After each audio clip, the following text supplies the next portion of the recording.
I would like to say that despite of the crisis, economic crisis, the flow of the tourists two ways is growing. Last year, and this is quite an interesting figure, 290,000 Russians visited UK. It is 20% more than it was in 2010. And I would like to say that more than half of them, this is 154,000 people, they made the trips with the purpose of the tourist purpose. And but the tourist flow from UK to Russia also increased. And of course the ratio is a little bit lower. This is just 4%. But now it's reached the volume of the 221,000 people, and more than half of them, it's the same like the Russians. This is the 129,000. They came to Russia as the tourists. We in the embassy believe that the potential of the growth of the tourism between two countries is still very substantial, and from my point of view, it's very important. And when we looked at the possible areas where we could expand the tourist flow, we thought that should be the historic and cultural routes, the tourism for the young people, and we're trying on a trial basis, like this is just a pilot project, to make something interesting, for the young tourists which are going to St. Petersburg, and this is the initiative of those companies who are working in London. So they are offering very cheap but very exciting trips for 3 days to have a look, just to visit Hermitage, Russian Museum, some other places which are quite familiar, for the British, from the history and from the publications and from the press. We always keep in mind that in order to go to as a tourist, you have to get the visa. That's why we are working very hard with our British partners to ease visa regime. It should be more democratic here, because you cannot compare the visa regime when you go as a tourist to Russia and if you go as a tourist to UK. Our regime is much more liberal, and it takes just a few days to get the visa. Here it's vice versa, and we welcome the words of the British ambassador in Moscow, which 2 days ago said that they're working very hard, to improve the visa situation for the Russian tourists and some other categories of those who are coming to Britain. But it seems to me that it's still there is room for improvement. So the visa questions are still very important, and of course we need your support. The more liberal regime would be, more Russian tourists would come to the UK.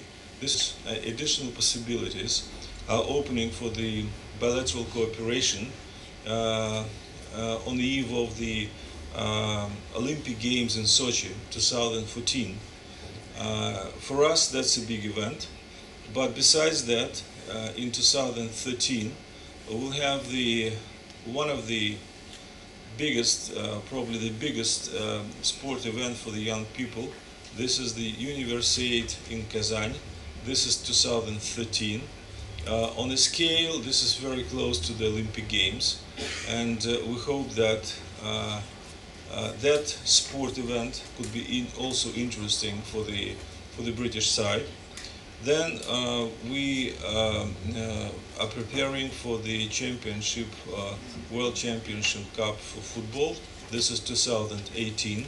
That's another event which could be interesting for the British side.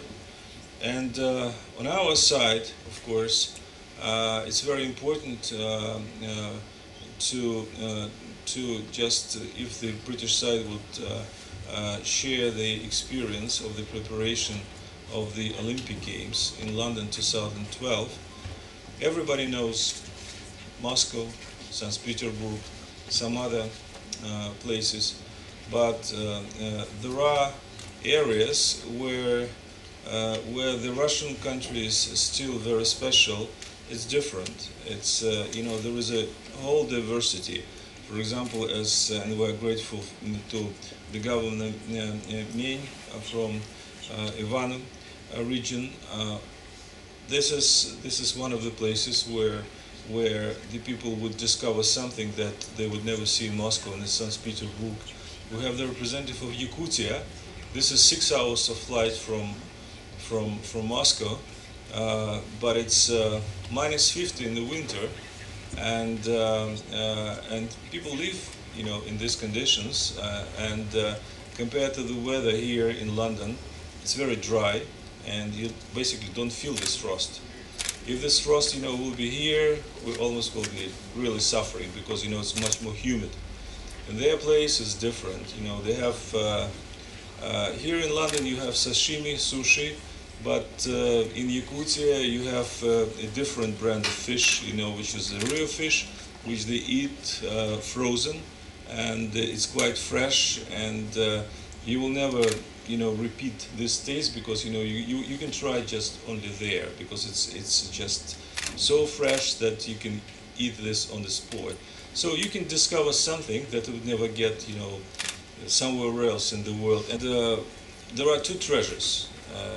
For every man, every person, is of course one of the treasures is the knowledge of the language. More languages, the better you feel, the better you understand the other people, and of course the visit of the different places in this earth, because people are different, places are different, culture is different, nature is different, and Russia is probably one of the last places where a lot of places are not spoiled by the civilization, and this is one of the attractions. So, welcome to Russia, and I'm grateful that we have an opportunity to have this presentation here in this center of Rossotrudnichestvo. Definitely, I hope that this event, this meeting, would open the doors, additional doors, to Russia. Thank you very much. As the ambassador touched upon earlier, the more we work together at either side, it does create that demand which airlines feel, capacity increases, and it's beneficial to both sides. Visit Britain and the Russian Federal Agency for Tourism have been working together for a year or two actually, and we are learning from each other. We're sharing experiences on a number of projects, and mainly from our side is the Olympics in London, 99 days to go if I'm not mistaken, and of course Sochi in 2014, which is 659 days to go, and that will go quickly, believe me, time flies. I had the pleasure of visiting Moscow for the first time this year, earlier, and it was basically this event, but the reverse, that we held in Moscow, and where we're trying to get Russian visitors to come to the UK. The response that we got was exceptional. We got extremely positive response from the Russian travel trade, from the Russian media, and there was a real buzz in the room. People wanted to make connections, they wanted to do business. It was a very positive experience. That was the sort of business side of it. On a personal note, as I said, it was my first ever visit to Russia and to Moscow, and I found it absolutely breathtaking. I must admit, it was the people were very hospitable, but the taste of coming to a country where I really felt I was traveling. I live in Stockholm. It's quite a small city, and to come to a place like Moscow, it was very, very it really broadens your horizons. And as the ambassador said earlier, this is the key to travel. This is what makes travel grow. Opportunities like today, they are the real sort of the nuts and bolts of our business, making connections, networking, remembering, to follow up, and you know, it may seem like you know, it's quite intensive, but it is really the sort of heart of our business. Our gathering, it's a very important event for developing our relationship between our operators, between specialists who work in tourism industry. It's a very open industry for new and mutual beneficial decisions and for new ideas. I think that it's first step for partnership between our countries in tourism industry. Today, in Russia, there is government program with state investments for developing tourist projects, and state will guarantee to ensure up to 70% of investment for from 3 to 10 years. Companies examples from corporate and transportation taxes for first years, and from land taxes for 5 years.